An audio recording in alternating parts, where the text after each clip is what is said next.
Civil सेवा मुख्य परीक्षा 2026 को ध्यान में रखकर निबंध से संबंधित एक संक्षिप्त परंतु सारगर्भित विवेचना करने जा रहा हूं और इस क्रम में मैं 3 निबंधों की भी चर्चा करूंगा। ध्यान पूर्वक सुने। तो निबंध का पेपर जो है ये 250 नंबर का है और अन्य जीएस के मुकाबले इसमें कम शब्दों को लिखना है। ध्यान रहे कि कुल 8 निबंध पूछे जाते हैं और 8 निबंध 2 सेक्शन में विभक्त होते हैं। प्रत्येक सेक्शन से एक निबंध लिखना है।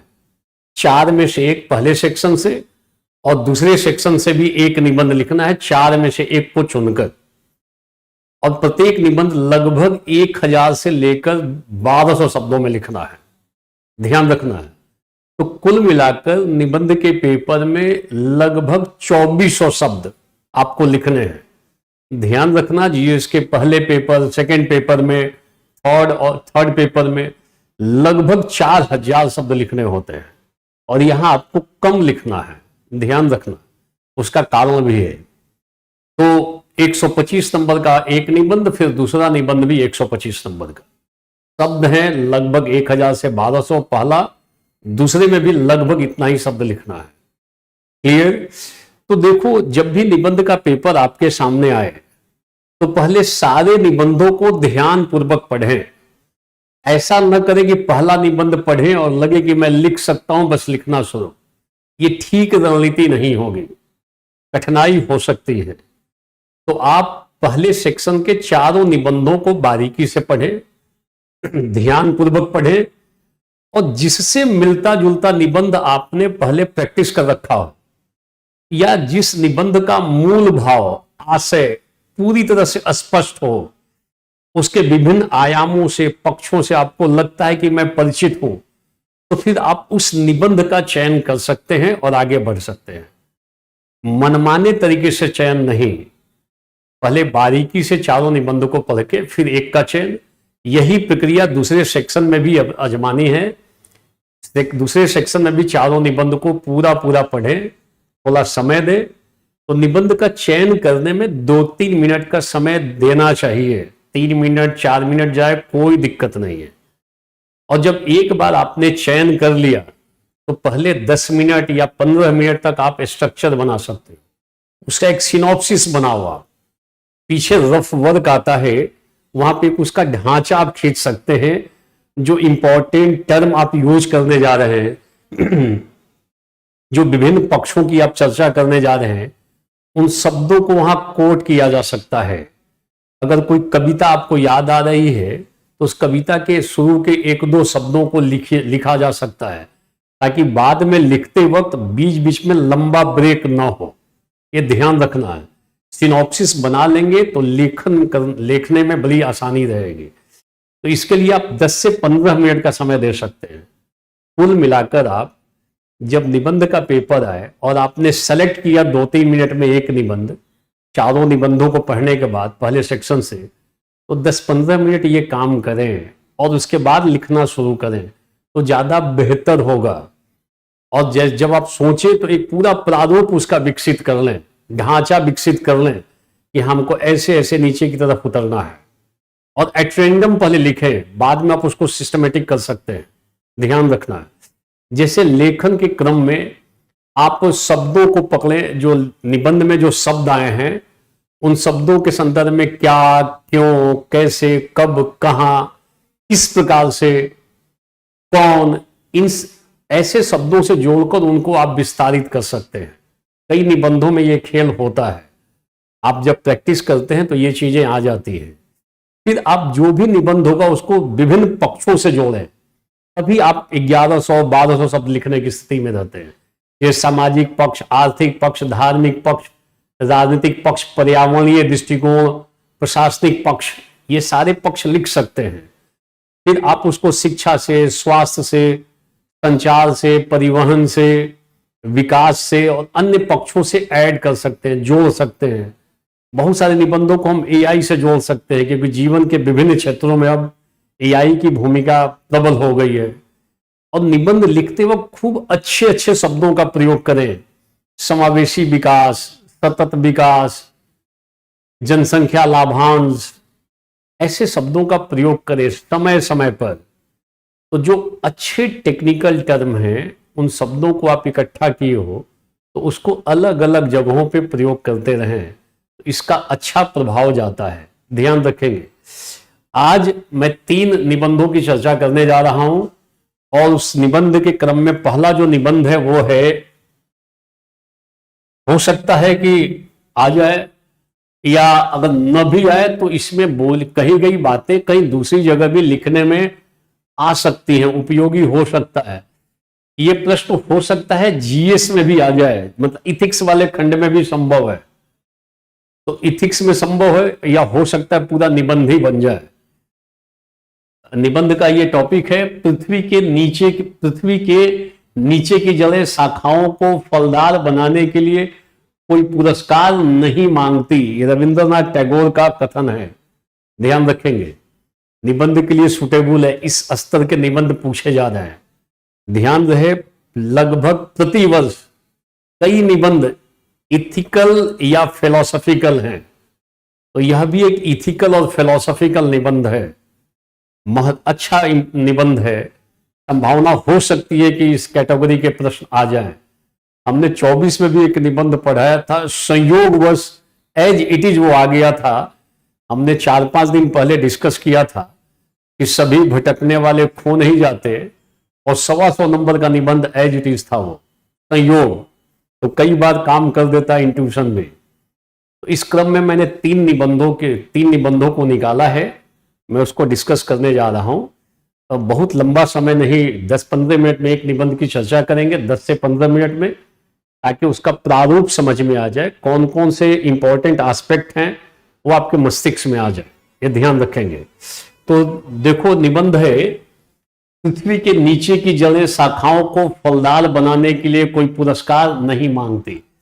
आप इस निबंध को देखो तो सबसे पहले इंपॉर्टेंट टेक्निकल टर्म को पकड़ो कि कौन कौन से टर्म और कौन कौन से शब्द, वर्ड्स इसमें इंपॉर्टेंट रोल प्ले कर रहे हैं। तो इस क्रम में आप देखोगे, अगर पकड़ने का प्रयास करोगे तो एक तो आ रहा है कि पृथ्वी के नीचे की जड़ें, ये पूरा एक टेक्निकल टर्म होगा। पृथ्वी के नीचे की जड़ें, ये पूरा पार्ट, पृथ्वी के नीचे की जड़ें। और दूसरा पार्ट है शाखाओं को फलदार बनाने के लिए। दूसरा, ये शाखा शब्द इंपॉर्टेंट है, ध्यान रखना।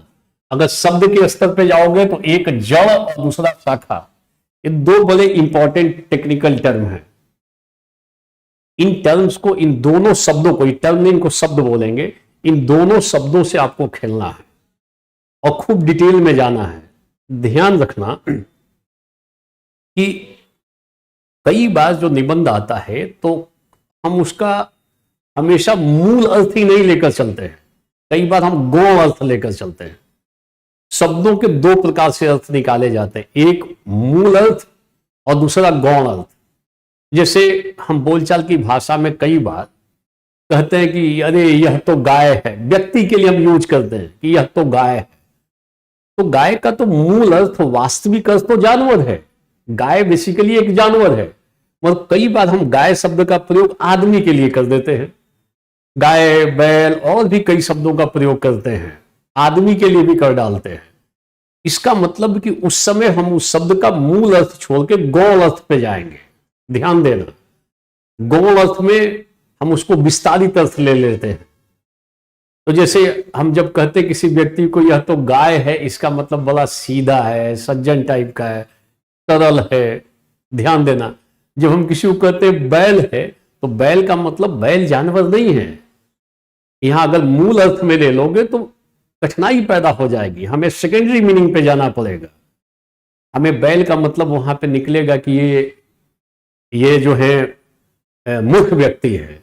हम कई बार ईश्वर को कहते हैं कि ईश्वर हमारा माता पिता है, तो पिता का संदर्भ बायोलॉजिकल फादर से नहीं है, जैविकीय पिता नहीं है। यहां पिता का संदर्भ को हमारा संरक्षक है, पालन करता है। तो इथिक्स में इसमें निबंध में कई बार जो शब्दों का अर्थ निकालना होता है वो हम सेकेंडरी सेंस में जाते हैं। अगर प्राइमरी मीनिंग लेके चलोगे तो कठिनाई पैदा हो सकती है। जैसे मान लो यहाँ लिखा हुआ पृथ्वी के नीचे की जड़ें शाखाओं को फलदार बनाने के लिए कोई पुरस्कार नहीं मांगती। तो पृथ्वी के नीचे की जड़ें का मतलब क्या है? ये जड़ शब्द किसको दर्शा रहा है? केवल वो वृक्ष के जड़ को ही नहीं बता रहा है, बल्कि यह समाज में वैसे लोगों को इंगित करता है जो अदृश्य रहकर दिखाई नहीं देते हैं, कम दिखाई देते हैं, मौन रहते हैं और चुपचाप अपने कर्तव्यों का पालन करते हैं, जिसका परिणाम बड़ा निकलता है। वो कोई इनाम नहीं चाहते हैं, कोई इनाम या पहचान को ध्यान में रखकर वो काम नहीं करते। वो कर्तव्यों का निष्ठापूर्वक पालन करते हैं, चुपचाप मौन होकर निस्वार्थ भाव से अपने कर्तव्यों का पालन कर रहे हैं और बाद में उसका परिणाम उभर कर सामने आ जाता है। जैसे जड़ें क्या है? नीचे रहती हैं, दिखाई अदृश्य रहती हैं, दिखाई नहीं देती हैं, मगर अच्छी अच्छी चीजों को तनों तक, शाखाओं तक पहुंचाती हैं। तो समाज में और राष्ट्र का जो विकास हुआ है उसके पीछे भी कई लोगों ने जड़ बढ़कर काम किया है। बहुत सारे हमारे स्वतंत्रता सेनानी रहे जिन्होंने बिना किसी नाम के, बिना किसी पहचान के, बिना किसी इनाम पाने की लालसा में अपने जीवन को कुर्बान कर दिया, अपने जीवन का बलिदान कर दिया, आहुति दे दी।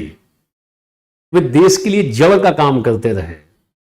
ध्यान देना, तो यहां जड़ का मतलब केवल वृक्ष की जड़ तक नहीं है।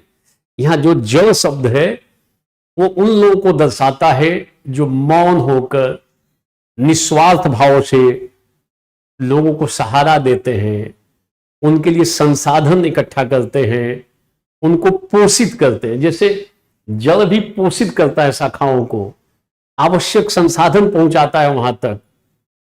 हम तो शाखाओं को ही देखते हैं, शाखाओं पे जो फूल लगते हैं, जो पुष्प लगते हैं, जो फल लगते हैं, हम उनको चख के बड़ा आनंद लेते हैं। हम उसके सौंदर्य को देखकर निहारते हैं, सौंदर्य को देखते हैं, उसे निहारते हैं, हम प्रशंसा करते हैं कि ये देखो कितना सुंदर वृक्ष है। तो ये जो शाखा है ये बाहरी चीजों को दर्शा रहा है, बाहर का वैभव को दर्शाता है, जो दिख रहा है, जो हम महसूस करते हैं, जिसको हम टच कर सकते हैं और उसका सुगंध ले सकते हैं। जैसे हम पुष्प का सुगंध ले सकते हैं, देख भी सकते हैं। तो ये बाहरी चमक दमक को दर्शाता है, उपलब्धि को दर्शाता है, सफलता को दर्शाता है। कौन? शाखा। और वो जड़ उसके पीछे निहित आधार, जो उसको पोषित करता है, जो उसको पल्लवित और पुष्पित करने में प्रबल भूमिका निभाता है, जड़ उसको दर्शाता है। समाज में कई लोग जड़ के समान काम करते हैं। हम माता पिता को भी जड़ से तुलना कर सकते हैं, जो दिन रात एक करके अपने बच्चों के भविष्य को बनाने का प्रयास करते हैं। वो कोई इनाम की लालसा में नहीं करते हैं, वो जड़ के रूप में काम करते हैं। कई शिक्षक अपने कर्तव्यों का निरंतर पालन करते हैं और उनको कोई इनाम नहीं चाहिए। ऐसा नहीं कि इनाम या पुरस्कार पाने की लालसा में वो अच्छा काम करते हैं, वो अपने कर्तव्यों का निष्ठापूर्वक पालन करते हैं। और जब उनका पढ़ाया हुआ कोई बच्चा सेलेक्ट होकर आता है, उसको देखकर उनको खुशी मिलती है। तो हम इन सब की तुलना कर सकते हैं। सैनिक से तुलना, सैनिक को दिखा सकते हैं, सैनिक भी जड़ के समान है, हमारे किसान भी जड़ के समान है। हम शिक्षक से तुलना कर सकते हैं, हम स्वतंत्रता सेनानियों को यहां ला सकते हैं। हम फूले दंपत्ति को, सावित्रीबाई फूले और ज्योतिबा फूले, इन लोगों ने निस्वार्थ भाव से, बिना किसी इनाम के, बिना किसी पुरस्कार के, कष्ट सहकर भी महिला सशक्तिकरण का काम किया। उनके अंदर एक नव जागरण पैदा कर दिया, सशक्त किया, उन्हें शिक्षित किया, जागरूक किया। आज भी हम फूले दंपत्ति का नाम बड़े सम्मान के साथ लेते हैं। उनका नाम आते ही महिलाओं के प्रति सम्मान का भाव प्रकट हो जाता है। तो आप फूले दंपत्ति पे एक लाइन, एक पैराग्राफ निकाल सकते हो। जो हमारे महान स्वतंत्रता सेनानी हैं उनके ऊपर निकाल सकते हो। आप शिक्षक पे लिख सकते हो, आप माता पिता को लेकर लिख सकते हो। ध्यान देना, आप बुद्ध और महावीर को देख लो, जिन्होंने आजीवन समाज के हित में, जनहित के लिए काम किया। वो कोई पुरस्कार की लालसा से नहीं किया, उनको कोई पुरस्कार नहीं चाहिए था, कोई इनाम नहीं चाहिए था, वो अपना पहचान बनाने के लिए नहीं निकले थे, निस्वार्थ भाव से कि लोगों के दुखों को दूर किया जा सके। तो दुख को दूर करने के उद्देश्य से वो बाहर की तरफ आए, अपना वैभव विलास त्याग कर आए। सुख सुविधा खूब थी उनके पास और उसको त्याग कर दिया और निस्वार्थ भाव से लोगों के उत्थान में लगे रहे ताकि जनता के कष्ट को दूर किया जा सके। तो आप बुद्ध को, महावीर को, बोधिसत्व को दिखा सकते हो, इनको किसी प्रकार के पुरस्कार की लालसा नहीं थी। ये लोग जड़ के रूप में काम करते रहे, समाज के जड़ के रूप में। समाज एक वृक्ष, राष्ट्र एक वृक्ष, उसके जड़ के रूप में काम करते रहे। तो हम इन लोगों को लिख सकते हैं। आप यहाँ पे कुछ कविताओं को लिख सकते हो, आप नोट कर सकते हो। जैसे कबीरदास का एक दोहा है, वो इसमें सूट करता है कि वृक्ष कबहू नहीं फल चखे, नदी न संचय नीर, और परमारथ के कारण साधु धरा शरीर। वृक्ष कभी अपने फल को नहीं भगता है, खाता है, नदी अपने जल को पीती नहीं है। तो इससे भी परोपकार का संदेश मिलता है। ये पूरा पूरा जो स्टेटमेंट है रविंद्रनाथ टैगोर का, ये जीवन में दूसरों के लिए काम करने का संदेश देता है, अपने कर्तव्यों को निष्ठापूर्वक संपादन करने का संदेश देता है, हमें जागृत करता है, हमें प्रेरणा देता है। तो आप इस 2 लाइन को लिख सकते हो।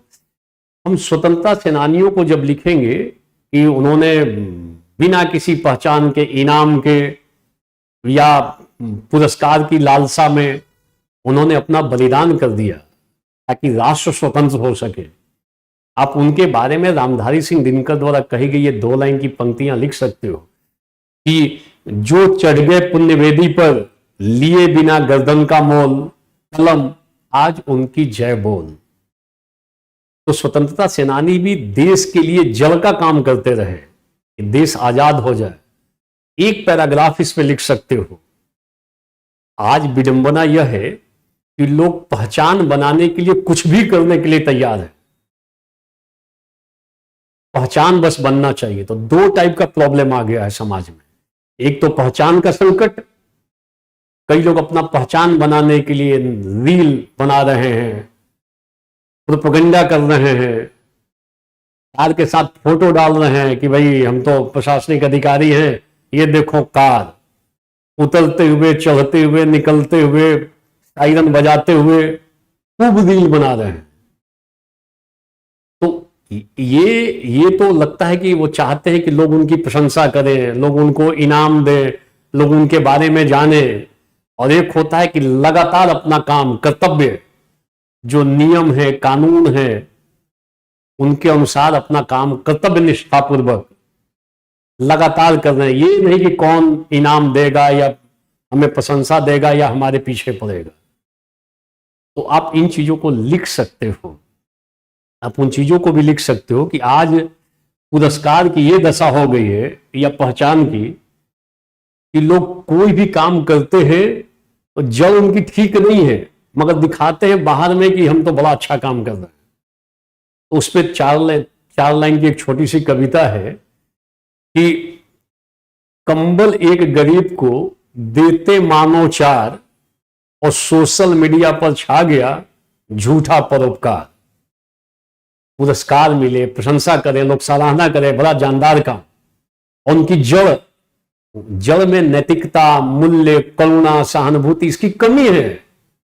मगर बाहर में प्रशंसा पाने के लिए, बाहर में पुरस्कार पाने के लिए दिखावाबाजी, आडंबर करते हैं। बहुत लोगों की ऐसी दशा है कि मूलतः, मतलब उनकी अगर जड़ देखोगे भीतर में तो जड़ कमजोर है। वहां नैतिकता, सिद्धांत, मूल्य, करुणा, दया, परानुभूति आदि तत्व निहित नहीं है। मगर बाहर में प्रशंसा मिले, पुरस्कार मिले, ऐसी चीजें दिख रही है समाज में। तो लोग पारितोषिक को लेकर ज्यादा चिंतित रहते हैं कि पुरस्कार मिले, पारितोषिक मिले, प्रशंसा करें, जबकि जड़ें ठीक होनी चाहिए। जड़ ठीक होगा तो बाहरी स्थिति भी उभर कर सामने आ जाएगी।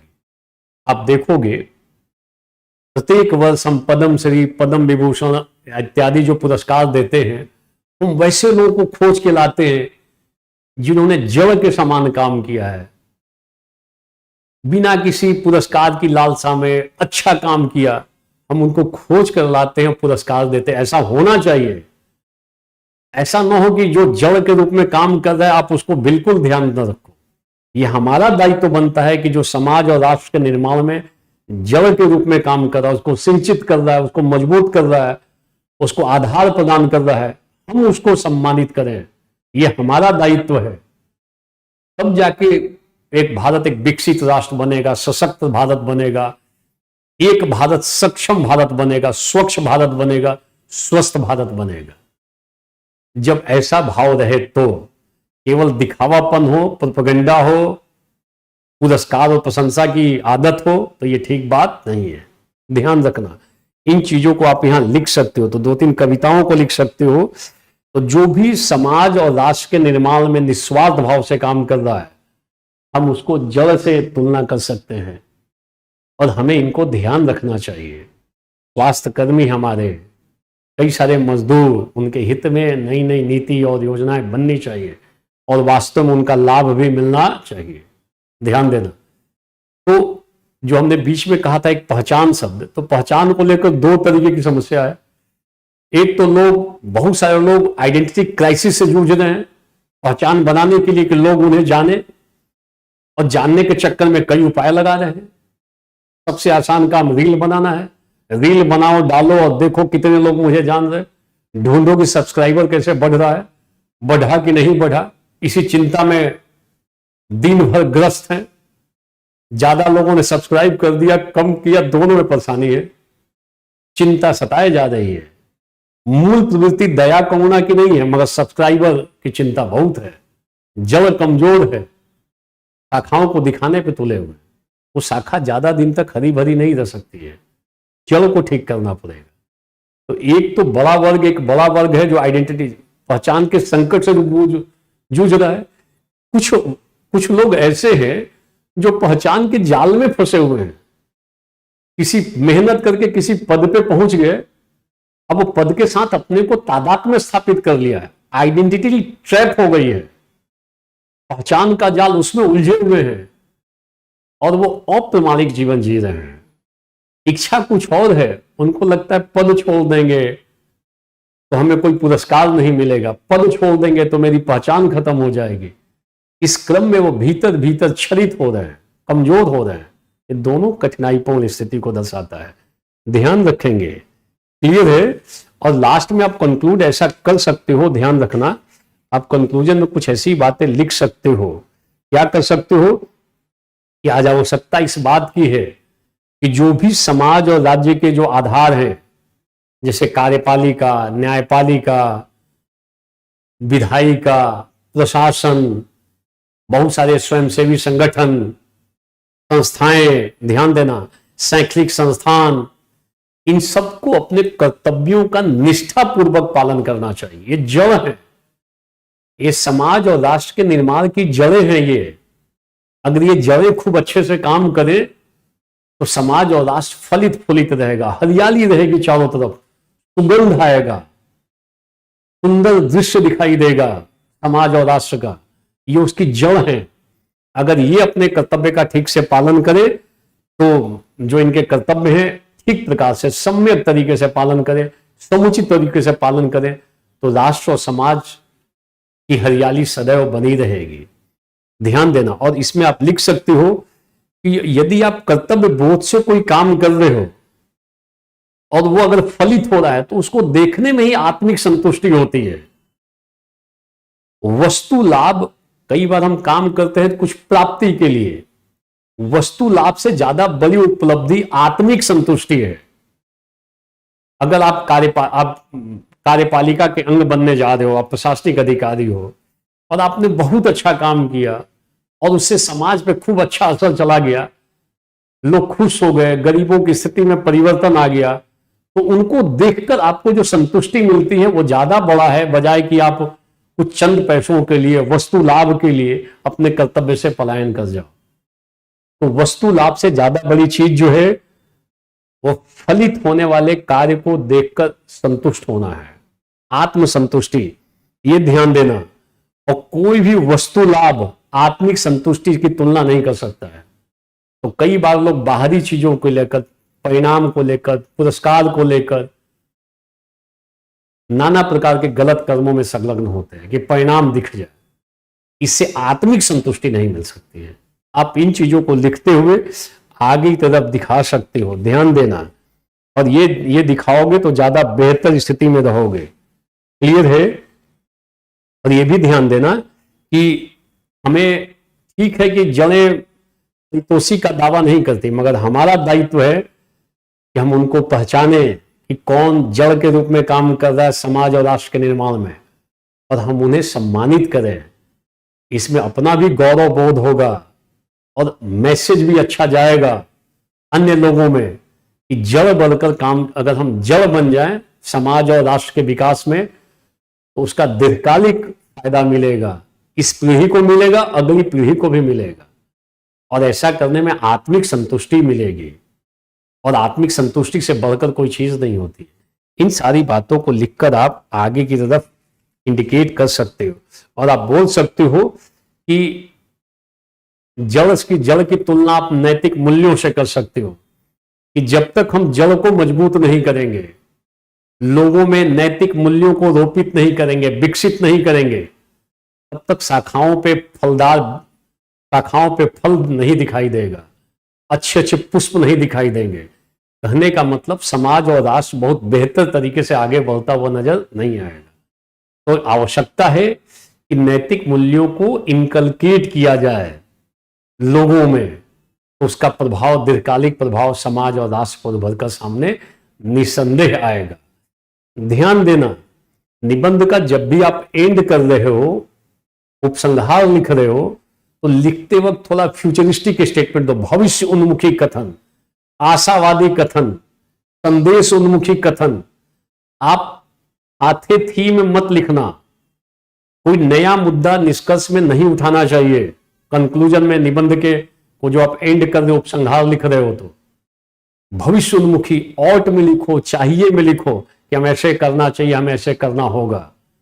गागे गी में लिखो तो ज्यादा अच्छा इंपैक्ट पड़ेगा।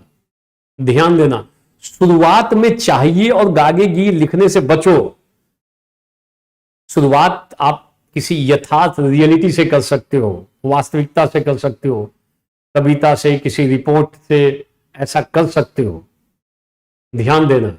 और अंत हमेशा आशावादी हो, सकारात्मक हो, संदेश उन्मुखी हो, निसंदेह इसका इंपैक्ट पड़ेगा।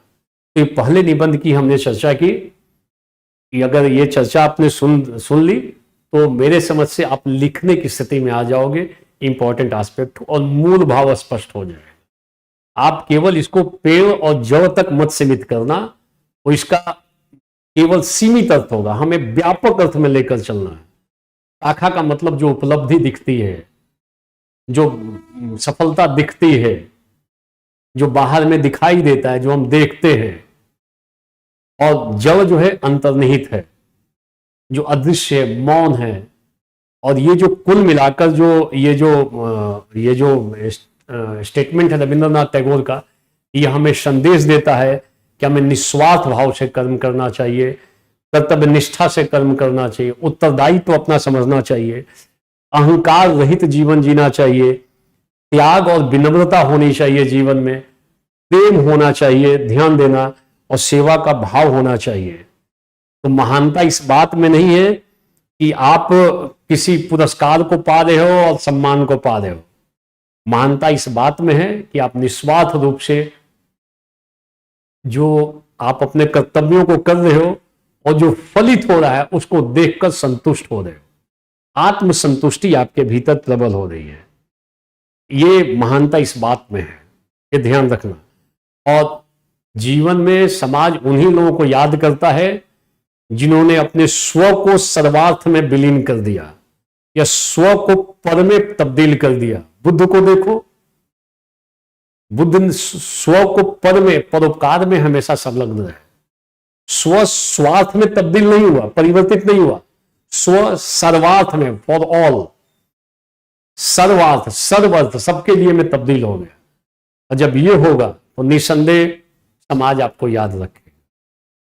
ठीक है, तो इतनी बातों को अगर आप ध्यान रखोगे तो आप लिखने की स्थिति में आ जाओगे।